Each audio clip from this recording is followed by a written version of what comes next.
Les invités de LCI Matin ce soir, le mouvement Nuit debout cochera une 15e journée sur le calendrier de sa mobilisation et de l'occupation de la place de la République à Paris. En 2 semaines, cette initiative s'est aussi exportée. En région, elle a rassemblé les opposants à la loi travail, mais bien au-delà, avec un objectif, faire converger toutes les luttes et toutes les revendications. Un mouvement citoyen dans lequel il y a aussi beaucoup de jeunes. On va en discuter avec vous. Michel Fils, bonjour. Bonjour. Bonjour, vous êtes sociologue spécialiste de l'adolescence et de la jeunesse et vous êtes notamment l'auteur de ce livre « Jeunesse à l'abandon » aux éditions Mimesis. À vos côtés, il y a un journaliste, notre confrère de chez Métro News, et on va commenter avec vous, d'ailleurs, Michel Fils, une enquête faite par IFOP Fiducial pour LCI et Métro News qui s'intéresse justement aux 18-25 ans et à l'action politique.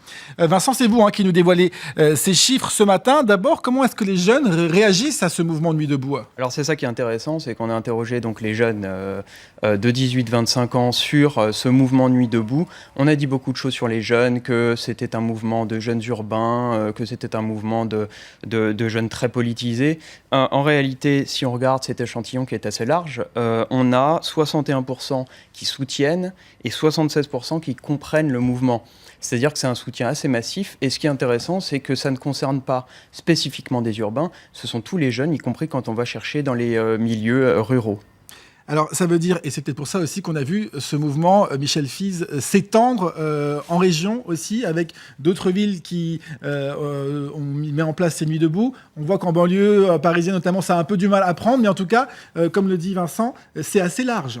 Oui, parce qu'il y a un problème général dans ce pays de la représentation de la jeunesse et de sa reconnaissance. Quels moyens ont les jeunes de se faire entendre, sinon de descendre dans la rue ? Donc là, ça a été le fait avec le projet de loi El Khomri. Et puis, occuper l'espace public. Alors, occuper pacifiquement d'ailleurs, puisqu'il y a une autorisation, bien sûr, des pouvoirs publics. Donc, c'est l'occasion à la fois de montrer que l'on existe, et puis aussi de montrer que l'on a des idées, que l'on peut-être aider les politiques en panne d'idées, en panne d'imagination. On sait qu'à Paris en particulier, on rédige une constitution plus égalitaire, plus démocratique que la nôtre. Ces jeunes, vous les avez également interrogés, Vincent, sur les modes d'action possibles pour faire bouger les choses. On le disait, descendre dans la rue, mais pas seulement. Oui, pas seulement. Il y a aussi, on les a interrogés sur différents modes d'action, des plus timides, entre guillemets, aux plus osés. On a la pétition, ils sont très majoritaires à utiliser ce mode, à l'avoir déjà fait ou à envisager.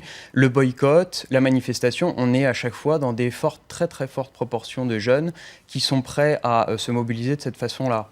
Avec peut-être une image en tête, Michel Fils, c'est mai 68. Vous êtes très proche de cette analyse. On est, vous dites, dans un climat pré-révolutionnaire. Oui, c'est très fort. Je le pense. Alors, je dis bien climat. Ça veut dire que c'est un état d'esprit. Je ne parle pas d'une situation qui amènerait à une révolution du genre de celle de 68. Mais je crois que ce qui est important, c'est qu'on a surtout l'affirmation de cette démocratie qu'on appelle participative, que je crois on devrait appeler davantage une démocratie citoyenne, une démocratie de proximité et une démocratie aussi de décision, parce qu'il ne s'agit pas simplement de s'exprimer, il faut aussi pouvoir apporter des réponses, à côté des instances politiques. Ce que le sondage montre de Métro News, c'est qu'en réalité, il y a une grande défiance vis-à-vis de ce qui est la politique instituée. Et la classe l'action politique d'aujourd'hui. Voilà. C'est 8 jeunes sur 10, c'est ça Vincent, qui ne croient pas 84% des jeunes ne croient que leur génération ne croit pas en l'action politique.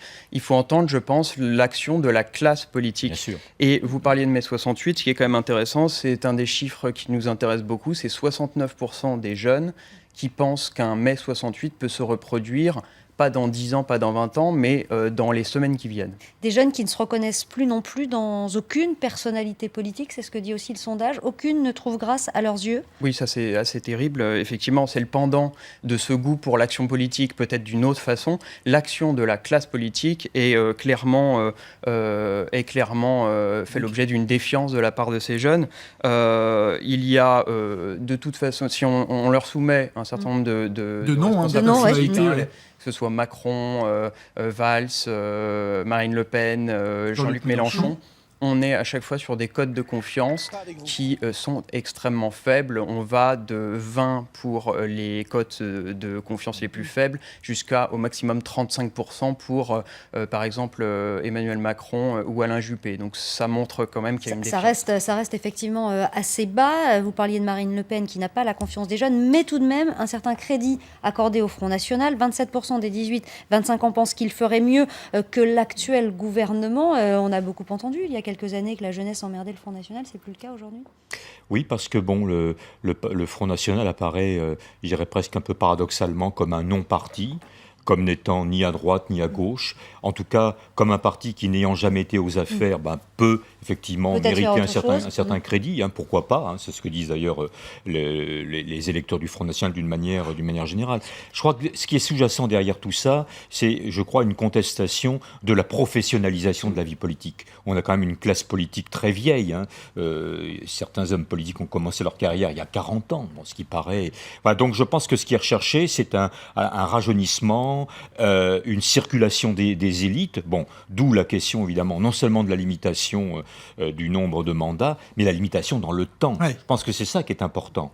Il faudrait qu'il n'y ait pas plus de 2 mandats consécutifs, comme c'est déjà le cas pour le mandat de la présidence. Alors il y a cette défiance, et puis il y a le quotidien aussi, la situation sociale de la jeunesse, vous l'expliquez dans votre livre, dramatique, le chômage, la précarité, les échecs scolaires. Malgré tout cela, quand on interroge la jeunesse, Vincent Michelon, il y a un optimisme qui surgit, qui perdure. Oui, tout à fait. Quand on leur pose la question, est-ce que vous êtes optimiste quant à l'avenir et à l'avenir pour vos proches, on a 64% de ces 18-25 ans qui se disent optimistes, voire très optimistes. Alors c'est intéressant parce qu'on est près de 20 points au-dessus des sondages équivalents pour la population générale. Donc ça montre quand même qu'il y a un goût pour l'avenir de ces jeunes qui est manifesté dans ce sondage. Pas abattu cette jeunesse, on en a parlé avec Vincent avant d'entrer sur le plateau. Je crois qu'il faut quand même un petit peu relativiser, parce que je crois que c'est normal qu'à 18 ans, on s'affirme optimiste, c'est quand même terrible. Et qu'on ait des rêves plein la tête, terrible, voilà.